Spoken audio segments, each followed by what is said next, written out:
Love, Oh, kapag binibimbang naman kita, sana naman umungol ka man lang. Para naman gaganahan ako. ingot ka pala eh.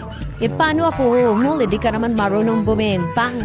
Patong sabay shoot, habay day mo pa ang manok kung bumirada.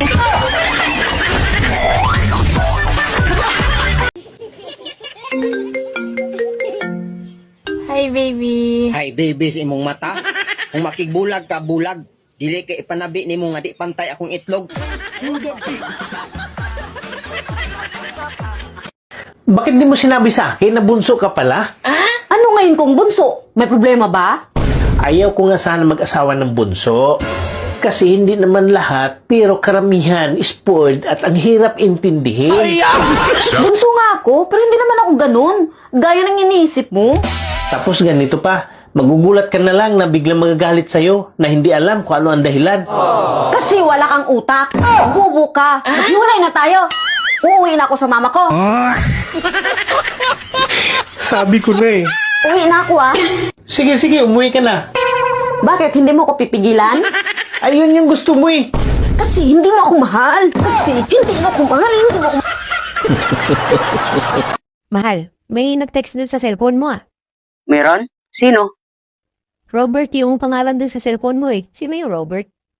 Ano yon? Yung lagi ko nakakasabay sa sabungan? Anong sabi? Hindi daw kayo tuloy mamaya kasi wala daw sa kondisyon. Yung manok niya yon, yung ilalaban namin. Sayang naman, wala sa kondisyon. Sigurado ka manok yon? Oo, manok niya yon. Sayang naman, sabong na ako eh. Ay, bakit bumili ka daw ng napkin? Pagpunta mo doon at hindi siya makalabas. Ay baka may tama. Sumasakit ang dibdib ko. Tigilan mo nga ako sa drama mo. Sumasakit nga ang dibdib ko eh. Wala ka bang pakialam? Wala ka naman dibdib.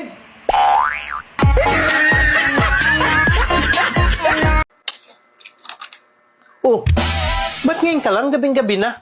Thanksgiving party kasi namin, kaya natagalan akong umuwi. Thanksgiving? Ano ba ibig sabihin yan? Year-end party. Tapos magbigayan kayo ng regalo sa isa't isa. At syempre, kailangan may regalo din ako. Wala naman akong nakita na may binili kang regalo ah. Hindi ko na kasi kailangang bilhin ang napili nilang iregalo ko.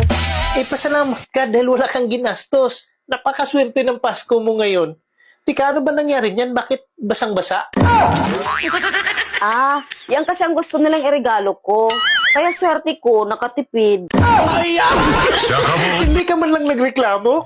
Ano ka ba? Bawal magreklamo. Thanksgiving nga eh. O di, ang laki din ng ngiti mo. At nagustuhan mo rin. Kahit hindi ko gusto, hindi pwedeng magreklamo. Kasi Thanksgiving. Ay, kung hindi mo talaga gusto at napilitan ka lang ibigay sa kanila kasi Thanksgiving, ano ang sinabi mo sa kanila pagkatapos ng lawayan yan o kung paglaruan yan kung ano pa kasi basang-basa eh. Wala ka man lang sinabi sa kanila.